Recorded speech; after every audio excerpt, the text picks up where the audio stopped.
আজকে মূলত আমাদেরকে মাননীয় প্রধান উপদেষ্টা ডেকেছেন।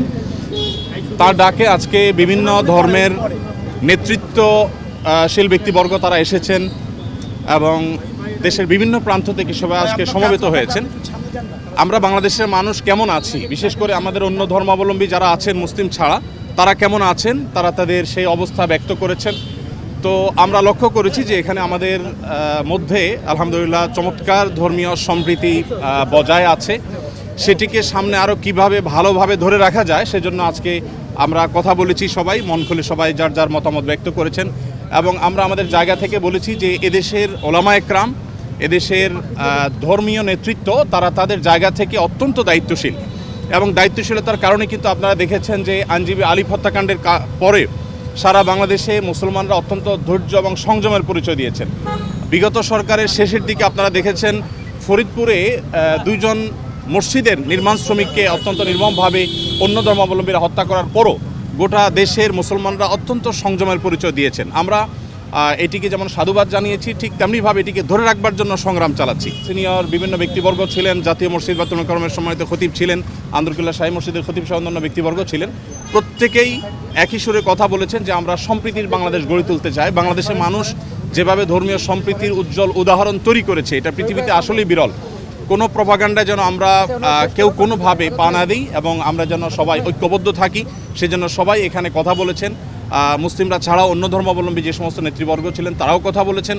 তো আমরা আশা করছি যে একটা সম্প্রীতির বাংলাদেশ যেটি ইতোমধ্যে আলহামদুলিল্লাহ আছে, সেটিকে আরও ভালো জায়গায় আমরা নিয়ে যেতে পারবো এবং পৃথিবীর কাছে উজ্জ্বল উদাহরণ হিসেবে আমরা দাঁড় করাতে পারবো।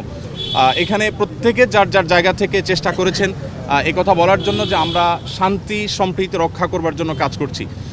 আমরা 5 আগস্টে লাইভে এসে প্রত্যেকে যার যার জায়গা থেকে আমরা সবাই কিন্তু মানুষকে সজাগ থাকার, সতর্ক থাকার এবং সংযমী থাকার, ধৈর্যশীল থাকার জন্য আমরা আহ্বান করেছি এবং আলিফ হত্যাকাণ্ডের পরও আমরা প্রত্যেকে যার যার জায়গা থেকে মানুষকে সংযমী থাকার আহ্বান করেছি। ইসলাম আমাদেরকে অন্য ধর্মাবলম্বীর ব্যাপারে যথেষ্ট দায়িত্বশীল আচরণ করতে বলে। আমাদের প্রিয় নবী সাল্লাল্লাহু আলাইহি ওয়াসাল্লাম আমাদেরকে মানুষ হিসাবে অন্য ধর্মাবলম্বীদেরকে মর্যাদা দিতে শিখিয়েছে এবং সেই শিক্ষা ধারণ করবার কারণে বাংলাদেশের মানুষের মধ্যে সাম্প্রদায়িক সম্প্রীতি তৈরি হয়েছে। আমরা আমাদের আশেপাশের বিভিন্ন জায়গা থেকে সাম্প্রদায়িক সম্প্রীতির যে নাসিহা শুনে থাকি, উপদেশ শুনে থাকি, সেই সমস্ত জায়গায় যখন দেখি যে সংখ্যালঘুরা নির্যাতিত হচ্ছে, আঘাতপ্রাপ্ত হচ্ছে এবং দলে দলে তাদের উপাসনাগুলো ভাঙা হচ্ছে, আমার মনে হয় সেই জায়গাটাতে আমাদের মনোযোগ দেওয়া দরকার। আমাদের দেশে সংখ্যালঘু ভাইরা তারা নিরাপদ আছেন, আরও নিরাপদ থাকবেন। তাদেরকে নিরাপদ রাখবার জন্য আমাদের সরকার যেমন কাজ করছে, ধর্মীয় নেতৃত্ব তারা তাদের জায়গা থেকে কাজ করছেন। তো আমরা মূলত এই বার্তাটা মাননীয় প্রধান উপদেষ্টা মহোদয়কে আমরা দেওয়ার চেষ্টা করেছি যে আমাদের জায়গা থেকে আমরা ঐক্যবদ্ধ আছি, ঐক্যবদ্ধ আমরা থাকবো। আমাদের হিন্দু, মুসলিম, খ্রিস্টান, বৌদ্ধ সবাই ভাই ভাই হয়ে আমরা এই মাটিতে আমাদের প্রিয় দেশকে এগিয়ে নিয়ে যেতে চাই। সেই জায়গা থেকে আমাদের মধ্যে কোনো প্রকার ফাটল নেই, আমাদের মধ্যে কোনো বিভেদ নেই। ভারতে বিশেষ করে আমাদের সেখানে যে সমস্ত সংখ্যালঘু নির্যাতন হচ্ছে আর সেখানে যে সমস্ত সহিংস ঘটনা ঘটছে, যেমন এই যে উপ হাই কমিশনারের হামলার কথা আপনি বলেছেন, এগুলোর কারণে আসলে আমাদের কথা বলা দরকার। আমাদের রাষ্ট্রীয়ভাবে মাননীয় প্রধান উপদেষ্টা মহোদয়কে বলা হয়েছে যে তিনি যেন তার জায়গা থেকে, সরকার জায়গা থেকে কথাগুলো বলেন। আমরা যখন আমাদের কথাগুলো বলবো না, তখন আমাদের উপর আরও চেপে আসা হবে।